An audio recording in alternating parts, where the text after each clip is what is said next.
पाठ 11 का अभ्यास शुरू करते हैं। पहली एक्सरसाइज, एक पदेन उत्तरत, एक पद से हमें उत्तर देना है, यानी एक शब्द में आंसर करना है। क भाग, कीदृशी नाम कुरीति नाम सावित्री मुखरम विरोधम अकरोत्। कैसी कुरीतियों का सावित्री ने मुखर विरोध किया। मुखर मतलब बढ़ चढ़कर विरोध किया। तो कीदृशी नाम ये हमारा प्रश्नवाचक शब्द है। तो कैसी, सामाजिक, सामाजिक कुरीति नाम सावित्री मुखरम विरोधम अकरोत् और पूर्ण विराम लगाएंगे। ख भाग, के कूपात जलोद्धरणम अवारयन। कौन कुएं से जल लेने से मना कर रहे थे। तो कौन था, के क्वेश्चन वर्ड है, और कौन थे ये, उच्च वर्गीय, उच्च वर्ग के लोग। ग भाग, का स्वदृढ़ निश्चयात न विचलती। कौन अपने दृढ़ निश्चय से नहीं विचलित होती है। तो का आप देख रहे हैं क्वेश्चन वर्ड, स्त्रीलिंग शब्द है और एक वचन का है, और इसका आंसर होगा सा। और सा की जगह और आप क्या लिख सकते हैं, इस पाठ का नाम सावित्रीबाई फूले। कौन थी वो सा, सावित्रीबाई फूले भी लिख सकते हैं आप यहाँ पर।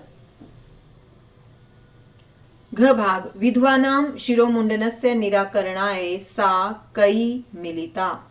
विधवाओं के सिर मुंडन के निराकरण के लिए वह किससे मिली। तृतीया बहुवचन में क्वेश्चन है, आंसर भी तृतीया बहुवचन में होगा। तो नापीतई, नाइयों से मिली। ग भाग, सा कासां कृते प्रदेशस्य प्रथमं विद्यालयम् आरभत।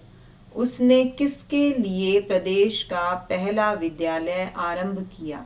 तो प्रश्नवाचक शब्द है कासाम, किसके, कृत्य का मतलब होता है लिए। तो किसके लिए, कन्या नाम, कन्याओं के लिए। अभ्यास 2 देखते हैं।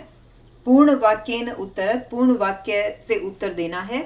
क भाग, किम किम सहमाना सावित्रीबाई स्वदृढ़ निश्चयात न विचलती। क्या क्या सहन करती हुई सावित्रीबाई अपने दृढ़ निश्चय से विचलित नहीं होती है। क्वेश्चन वर्ड है किम किम सहमाना, क्या क्या सहन करते हुए।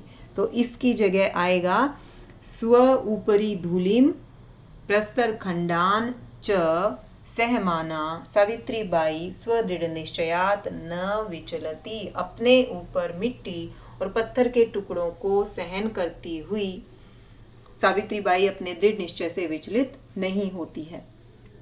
उसके बाद पूर्ण विराम लगाएंगे। ख भाग, सावित्रीबाई फूले महोदयायाः पित्रोः नाम किम आसीत्। सावित्रीबाई फूले महोदया के माता पिता का नाम क्या था। अब इसमें आप बताएंगे सावित्रीबाई फूले महोदयायाः, अब जो अंडरलाइन वर्ड है इसकी जगह आप लिखेंगे माता लक्ष्मीबाई पिता च खंडोजी आसीत्। ग भाग, विवाहांतरम अपि सावित्र्याः मनसि अध्ययन अभिलाषा कथम उत्साहं प्राप्तवती। विवाह के बाद भी सावित्री के मन में अध्ययन की अभिलाषा कैसे उत्साह को प्राप्त होती है। उसकी जो इच्छा है पढ़ने की, शादी के बाद भी उसको कैसे उत्साह मिलता है। तस्याः पति स्त्री शिक्षायाः प्रबलः समर्थकः आसीत्। क्योंकि, कथम का मतलब था क्यों, तो आप इसका जवाब जब देंगे क्यों का तो वो सेंटेंस होगा, एक दो वर्ड नहीं होगा। क्योंकि तस्याः पति, तो यहाँ आप लिख सकते हैं क्योंकि लिखना है तो यतः तस्याः पति स्त्री शिक्षायाः प्रबलः समर्थकः आसीत्, क्योंकि उसके पति स्त्री शिक्षा के प्रबल समर्थक थे। घ भाग, जलम पातुम निवार्यमाणः नारी सा कुत्र नीतवती किंच अकथयत। क्वेश्चन वर्ड है कुत्र, कुत्र का मतलब कहाँ, और किंच अकथयत और क्या कहा। जल पीने से मना करने की गई नारी को वह कहाँ ले गई और क्या कहा। तो हम कुत्र जो क्वेश्चन वर्ड है उसकी जगह लिखेंगे निज गृहम, अपने घर ले गई, और क्या कहा, और अकथयत च, किम हटा देंगे, ये नहीं लिखेंगे। यथेष्टम जलम नयत, जितनी इच्छा हो जल ले जाओ। ग भाग, कासां संस्थानां स्थापनायां फुले दंपत्योः अवदानं महत्वपूर्णम्। कौन सी संस्थाओं की स्थापना में फुले दंपति का महत्वपूर्ण योगदान, अवदानम होता है योगदान, था? तो कासाम संस्थानाम, इसकी जगह हम आंसर लिखेंगे, ये क्वेश्चन वर्ड है कासाम। तो कौन सी संस्थाएं थी? महिला सेवा मंडल और शिशु हत्या प्रतिबंधक गृह। ये पेज नंबर 78 पर इसका आंसर है। तो पहली लाइन पेज नंबर 78 की, उसी में पहले दोनों शब्द हैं इसका आंसर। अगला प्रश्न देखते हैं। च भाग, सत्यशोधक मंडलस्य उद्देश्यम किम आसीत्? सत्यशोधक मंडल का उद्देश्य क्या था? किम का मतलब होता है क्या।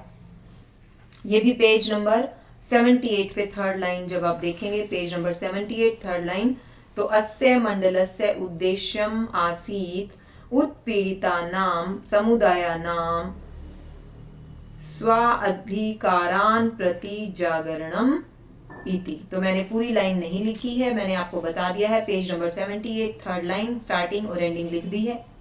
अब आप इसको खुद कर सकते हैं। छ, तस्याः द्वयोः काव्य संकलनयोः नामनि के? उसके दोनों काव्य संकलनों के नाम क्या थे? के क्वेश्चन वर्ड है, तो बाकी ऐसे ही रहेगा। तस्याः द्वयोः काव्य संकलनयोः नामनि, फिर डैश लगा के लिखेंगे काव्य फुले सुबोध रत्नाकर च।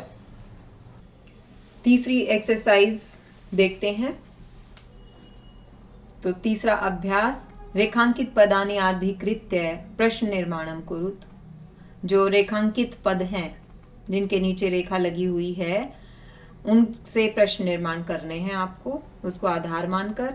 क भाग, सावित्रीबाई कन्याभिः सविनोदम आलपन्ती अध्यापने संलग्ना भवती स्म। सावित्रीबाई कन्याओं के साथ हंसी मजाक पूर्वक बातें करते हुए अध्यापन में, पढ़ाने में लग जाती हैं। भवती स्म, लग जाती थी।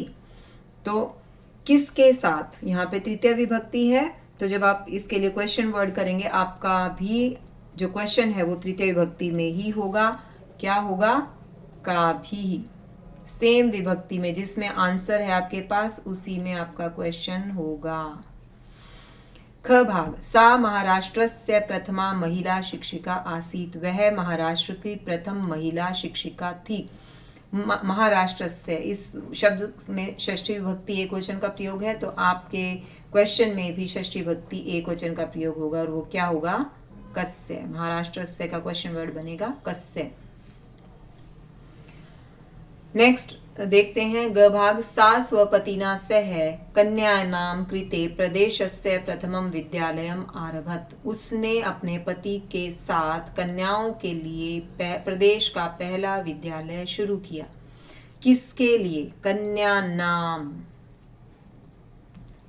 तो यहाँ षष्ठी विभक्ति है, आपका आंसर भी षष्ठी विभक्ति बहुवचन में होगा, तो आप लिखेंगे कासाम। ये जो हम प्रश्न निर्माण करते हैं, जो प्रश्नवाचक शब्द हम लिखते हैं, ये किम शब्द रूप के, किम पुल्लिंग शब्द रूप, किम स्त्रीलिंग शब्द रूप और किम नपुंसकलिंग शब्द रूपों का हम यहाँ प्रयोग कर रहे हैं। तो इनका आना बहुत जरूरी है प्रश्न निर्माण के लिए, नहीं तो आप नहीं सीख पाएंगे ये। घ भाग, तया मनुष्याणां समानतायाः स्वतंत्रतायाः च पक्षः सर्वदा समर्थितः। उसने मनुष्यों की समानता और स्वतंत्रता के पक्ष का हमेशा समर्थन किया, या उसके द्वारा समर्थन किया गया। मनुष्याणाम किसकी? फिर से षष्ठी विभक्ति और बहुवचन में है, तो ये पुल्लिंग में है, तो यहाँ आएगा केशाम। ये किम शब्द, किम पुल्लिंग शब्द रूप का षष्ठी बहुवचन का रूप होता है केशाम। ग भाग, साहित्य रचनया अपि सावित्री महीयते। साहित्य रचना में भी सावित्री बढ़ चढ़कर है। कौन बढ़ चढ़कर है? स्त्रीलिंग शब्द है, तो यहाँ पर एक वचन में है, तो आपका प्रश्न होगा का। एक्सरसाइज 4 देखते हैं क्या है। यथा निर्देशम उत्तरत, जैसा निर्देश है उसके अनुसार उत्तर दीजिए। क भाग इदम चित्रम पाठशालायाः वर्तते, यह चित्र पाठशाला का है। अत्र वर्तते इति क्रियापदस्य, यहाँ पर इस वाक्य में जो वर्तते क्रिया दी हुई है, इस पद का कर्तृपदम किम, कर्तृपद का मतलब होता है कर्ता, इस क्रिया का कर्ता कौन है? यह चित्र पाठशाला का है। तो कौन है इसका कर्ता? यहाँ इसका कर्ता यहाँ है चित्रम, ये कर्ता है। तो इसको आंसर लिखना चाहें, आंसर लिख लें यहाँ चित्रम, इसका कर्ता कौन है? चित्रम। ख भाग तस्याः स्वकीयम् अध्ययनम् अपि सहैव प्रचलति, उसकी अपनी पढ़ाई भी साथ साथ चलती है। अस्मिन् वाक्ये विशेष्य पदम किम, देखो एक विशेषण पद होता है, एक विशेष्य होता है। तो विशेष्य जिसकी विशेषता बताई गई हो। स्वकीयम अध्ययनम, तो यहाँ स्वकीयम ये विशेषण है और अध्ययनम ये विशेष्य है। तो यहाँ विशेष्य पद क्या है? अध्ययनम।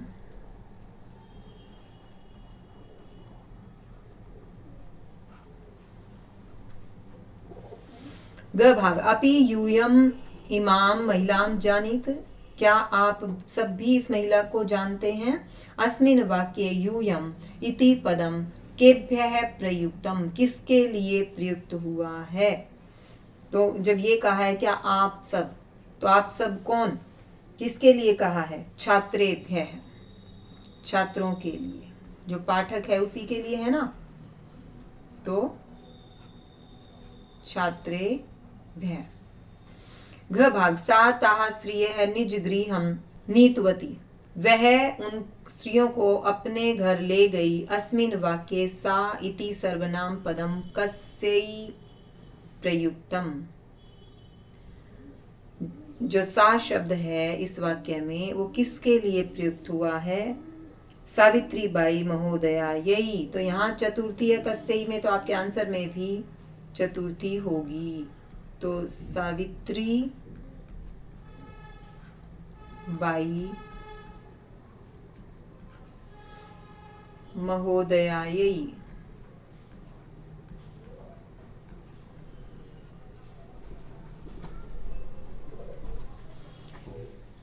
ग भाग शीर्ण वस्त्र आवृताः तथा कथिताः निम्न जातीयाः काश्चित् नार्यः जलम पातुं याचन्ते स्म, शीर्ण वस्त्रों से ढकी हुई कही गई निम्न जाति की कुछ नारियां जल पीने के लिए याचना कर रही थी। अत्र नार्यः इति पदस्य विशेषण पदानि कति सन्ति, कानि च इति लिखत। तो पहला प्रश्न वाचक शब्द है कति, कितने, कितने विशेषण पद यहाँ हैं किसके? नार्यः शब्द के, और कौन कौन से हैं?